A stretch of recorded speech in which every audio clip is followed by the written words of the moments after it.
Au nom du Père, du Fils et du Saint-Esprit. Amen.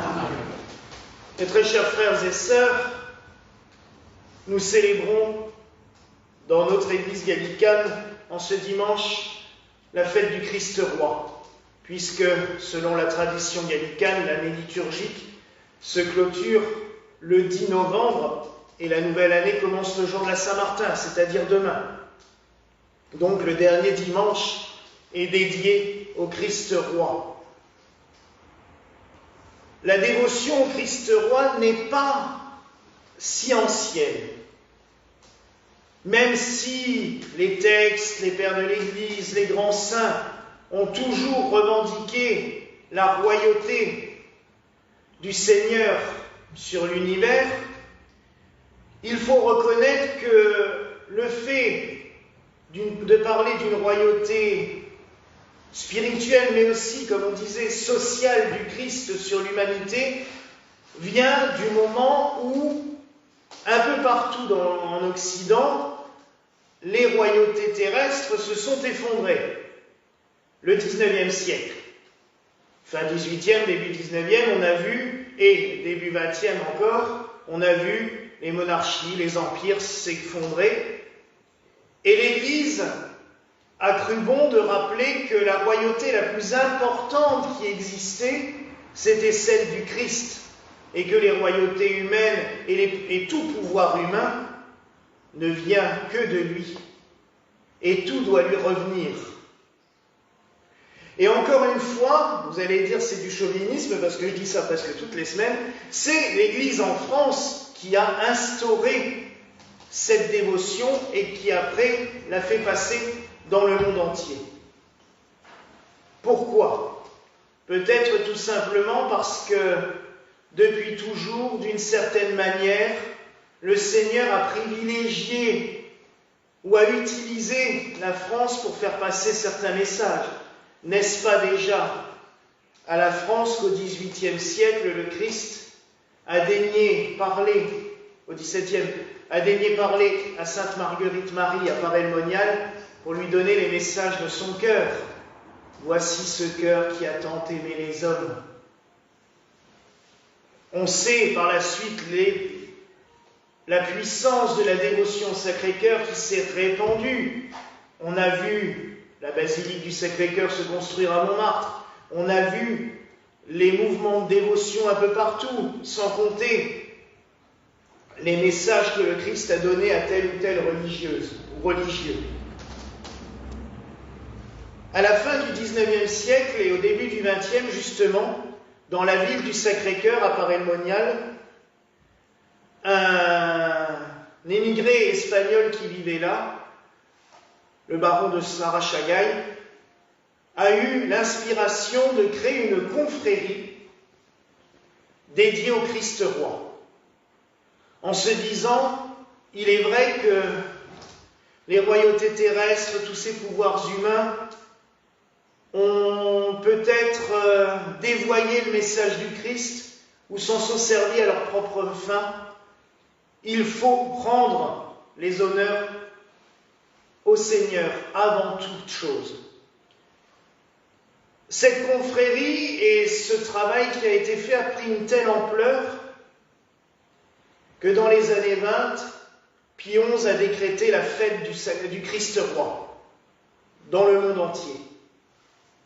Et comme pour bénir cela, je dirais, c'est à ce moment-là que le Christ est apparu à une toute petite religieuse d'un couvent de Paris, chez les bénédictines du Saint-Sacrement de la rue Tournefort, c'est une petite rue derrière le Panthéon, sœur Olive d'Anzé, qui est dessinée sur notre icône, pour lui dire, maintenant que la fête existe, faites construire une basilique en l'honneur du Christ roi, qui soit le pendant de la basilique du Sacré-Cœur.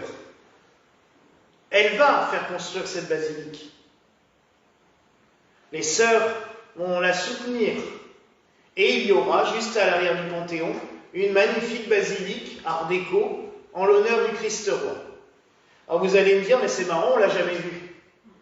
Et forcément, parce que les sœurs ont perdu Enfin, la basilique n'a jamais été donnée au diocèse de Paris, elle a été conservée par les sœurs dans leur patrimoine, et les sœurs, à un moment donné, ont perdu des vocations de plus en plus, et elles ont vendu le couvent de la rue Tournefort, et malgré l'opposition des voisins, l'opposition de centaines de milliers de chrétiens un peu partout, le président Giscard d'Estaing, à l'époque, a accepté la démolition de la basilique pour y construire des immeubles d'habitation.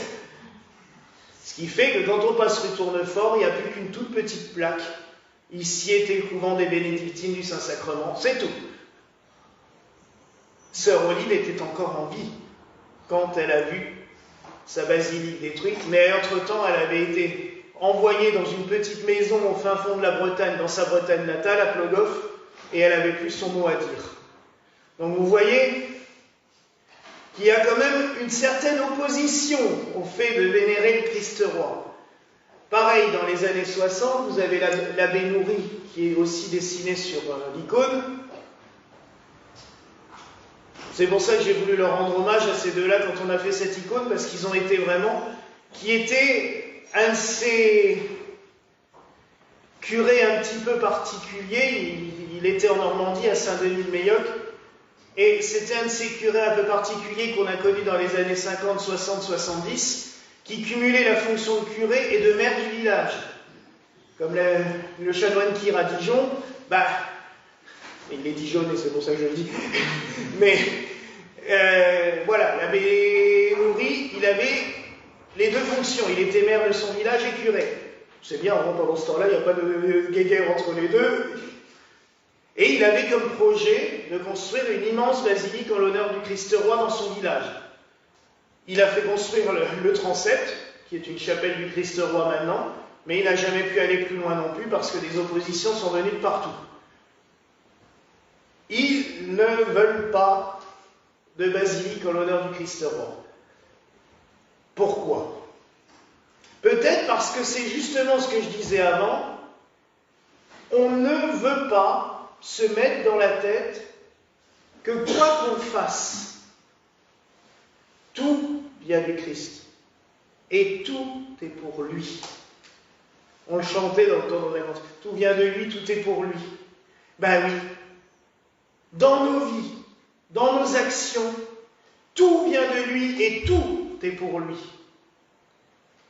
Pareil, quand on célèbre l'Eucharistie, c'est pas pour nous. Quand on décore l'église, quand on fleurit l'église, c'est pas pour nous. Franchement, je l'ai déjà dit une fois, hein, si ça devait être pour moi, je ferais autre chose. Mais c'est pour lui. Comme disait le curé d'Ars, rien n'est trop beau pour Dieu. Le curé d'Ars qui se baladait toute la journée avec une soutane qui avait des morceaux de tissu cousus partout pour boucher les trous. Sa soutane, c'était une catastrophe. Il paraissait pour un mendiant. Mais il faisait le trajet entre Ars et Lyon à pied, il y a quand même 25 bornes, pour aller acheter les plus beaux ornements pour son église. Parce qu'il disait, le Christ, lui, il mérite tout. Moi, je ne mérite rien, lui, il mérite tout. Et les fidèles étaient éblouis par ce petit curé de campagne, mal mis, comme on disait à l'époque. On avait toujours marqué un petit curé mal mis, c'est comme ça qu'on disait de lui, qui ressemblait à rien, mais qui célébrait de manière spectaculaire pour célébrer le Christ. Et en effet, et j'en suis convaincu depuis toujours, il mérite ce qu'il y a de mieux. Pourquoi? Parce qu'il nous donne ce qu'il y a de mieux. Son amour, sa bonté, sa gentillesse, sa bienveillance, sans cesse. À choisir entre un roi qui décide par le sceptre de justice, par l'épée, par la guerre, un roi ou un président, quoi que ce soit, et un roi qui nous dirige par l'amour, j'ai tout de suite choisi. C'est comme quand on travaille, hein, on préfère quand même avoir un patron qui soit bienveillant qu'un patron autoritaire et dont on a peur. Hier, on discutait avec un ami et il disait « Ah, j'aime bien quand on me craint. » Je dis « Oh là là, non, ça c'est pas bon ça. » Je dis « Tu sais, quand on est craint, on n'est pas respecté. Et les gens ont peur, c'est tout. Mais c'est pas une gloire. Et le jour où la cote d'alerte elle arrive ou que le vase déborde, ça te renverse. C'est ce qui s'est passé lors des révolutions. D'ailleurs, à ce propos, c'est pareil, des fois, vous voyez que des fois le Seigneur nous met des choses, on a regardé quelque chose hier et qui disait, de toute façon les révolutions ça sert à rien parce que les gens oublient que révolution c'est faire un tour sur soi-même. Donc en fait, on chasse quelqu'un, mais on revient et on remet pire à la place. Et c'est vrai, on l'a vu hein, sur l'histoire de France, hein. On a viré un roi pour mettre un empereur à la place. Je ne suis pas sûr que ça ait bougé beaucoup de choses, mais il faut se méfier des révolutions. Des transformations, c'est mieux. Des modifications, des améliorations, c'est mieux.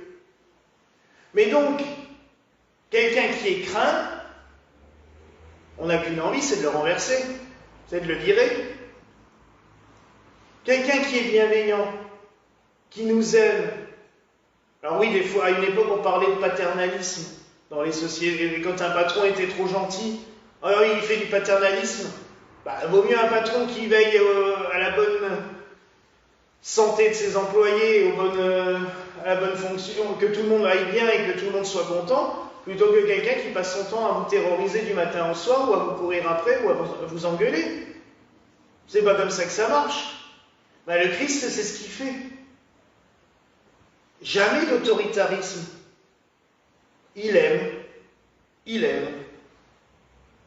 Et c'est pour cela qu'il est notre roi. Et c'est pour cela que tous les rois de la terre viendront l'adorer comme on l'a chanté.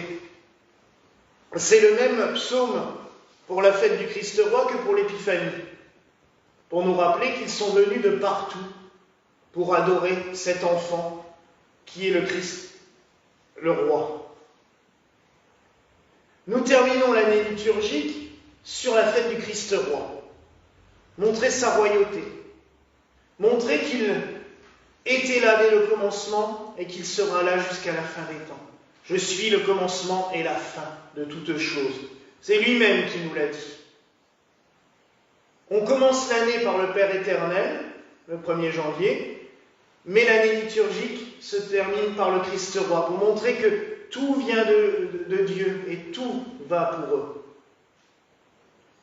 Maintenant, je vais juste vous expliquer pourquoi, parce qu'on m'a posé la question, j'avais annoncé la bénédiction du gui pour aujourd'hui.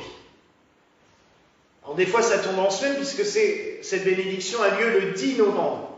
Mais là, cette année, le dernier jour de l'année liturgique tombe aussi le dernier dimanche. C'est pour ça qu'on cumule les deux. C'est, dans les anciennes traditions celtiques, le Nouvel An. Entre le 1er novembre et le 10 novembre, c'était la nouvelle année. Et à Chartres, on vénérait déjà 100 ans avant la naissance du Christ une statue que les druides avaient appelée la Virgini Pariturae, la Vierge qui doit enfanter. Elle était vénérée aussi à Longpont, près de Paris. Elle était vénérée aussi à Paray-le-Monial, étonnamment, à Notre-Dame de Romée, à 1 kilomètre de Paray-le-Monial, et dans plusieurs autres villes. Une tradition veut que Notre-Dame du Chêne à Plobsheim était aussi un lieu de culte druidique dédié à la Virgini Pariturae. Donc les druides vénéraient une vierge, d'après leur tradition, qui enfanterait un sauveur. Après l'évangélisation de la Gaule, quand les disciples du Christ sont arrivés en Gaule, Saint-Denis par exemple à Paris, Saint-Savinien à Chartres, ils sont allés voir les druides et ils leur ont dit « Voilà ce qui s'est passé en Palestine, en Israël ou en Judée. Une vierge a mis au monde un enfant qui nous a sauvés. qui est mort sur la croix, qui est ressuscité des morts et qui nous a sauvés. Les druides leur ont dit, mais venez voir. Et à Chartres, c'était une grotte, ils leur ont montré, ils leur ont dit, ben, voilà la Vierge qui doit enfanter. Ils vénéraient une statue d'une Vierge avec un enfant sur les genoux. Et cette Vierge, à Chartres, c'est une copie de la statue, puisque malheureusement la Révolution française a brûlé la statue d'origine. Elle existe depuis les druides. Et la crypte de la cathédrale de Notre-Dame de Chartres, construite il y a 1000 ans par Fulbert, est construite à l'emplacement de cette grotte, où était vénérée cette statue. Et à côté, il y avait, et il y a toujours d'ailleurs dans la crypte, l'autel des druides sur lesquels ils faisaient leurs offrandes, et le puits où ils puisaient l'eau miraculeuse qu'on appelle maintenant le puits des Saints-Forts. Et vous allez dans la crypte, tout est là.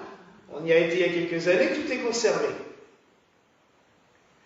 Et la tradition voulait que justement les druides, et là, ça va vous faire rire parce qu'on a l'impression de lire Astérix et Obélix, en fait, les druides se réunissaient dans la forêt des Carnutes, Chartres maintenant, entre le 1er et le 10 novembre pour cueillir le gui et le déposer au pied de la Vierge qui va enfanter. Et c'est de là que vient aussi la tradition du gui au Nouvel An. Mais quand on a décalé le Nouvel An, du Nouvel An celtique le 1er novembre au 31 décembre pour le Nouvel An civil, on a juste transporté le gui. Et c'est pour ça qu'il y avait toujours cette tradition d'avoir du gui à Nouvel An, au gui l'an neuf, hein, c'était le proverbe qu'on disait pendant longtemps. Et voilà d'où vient le gui. Mais nous, on le bénit le jour du Nouvel An liturgique, puisque ça coïncide plus, et devant l'icône qui représente justement la Vierge de Chartres, que notre ami Franck nous avait fait. Et il est en train de faire une icône de la Vierge de Lompont, une de la Vierge de Romée, pour rappeler justement ces trois lieux les plus antiques en France où on vénérait la Vierge. Comme disait l'Église, dans un missel du XIVe siècle, la Vierge, j'ai plus la formule exacte en tête, mais la Vierge Marie était vénérée à Chartres 100 ans même avant sa propre naissance. C'est très beau. Et ça nous montre aussi, et je terminerai là-dessus, que le plan divin n'a pas été révélé qu'aux Hébreux. Nous lisons les textes de l'Ancien Testament lors de la messe qui nous annoncent le Christ, et là on va commencer puisqu'on va attaquer durant l'Avent les lectures d'Isaïe qui nous annoncent le Sauveur. Moi ça m'a toujours impressionné parce que quand on lit Isaïe, qui 3000 ans avant le Christ a annoncé le Christ comme s'il l'avait connu, parce qu'il nous raconte tout ce qu'il va vivre. Mais il n'y a pas que eux, mais comme c'était les seuls qui écrivaient, les Hébreux, pour ça qu'on a des traces et qu'on lit leurs textes. Toutes les autres peuplades n'avaient que des traditions orales. Mais le Christ a été annoncé dans tous les peuples. La preuve, les druides attendaient un sauveur qui devait naître d'une vierge. Les peuplades d'Orient, comme le culte de Zarathustra ou tout ça, l'attendaient aussi, puisque les mages venus d'Orient sont des prêtres de ces religions-là qui ont vu l'étoile et qui ont compris que c'était ce qui était annoncé eux-mêmes dans leur tradition. Le Christ règne sur toutes les nations. Il a été annoncé à toutes les nations depuis les temps les plus anciens et il régnera pour toujours. Alors oui, mes frères et sœurs, prions. Offrons-nous au Christ roi. Laissons-le régner sur nos cœurs avec l'amour. Laissons-nous aimer par lui. Laissons-nous bénir par lui. Laissons-nous protéger par lui. Lui, ce roi aimant, ce roi bienveillant, ce roi très doux. Voilà la grâce que je nous souhaite au nom du Père, du Fils et du Saint-Esprit. Amen.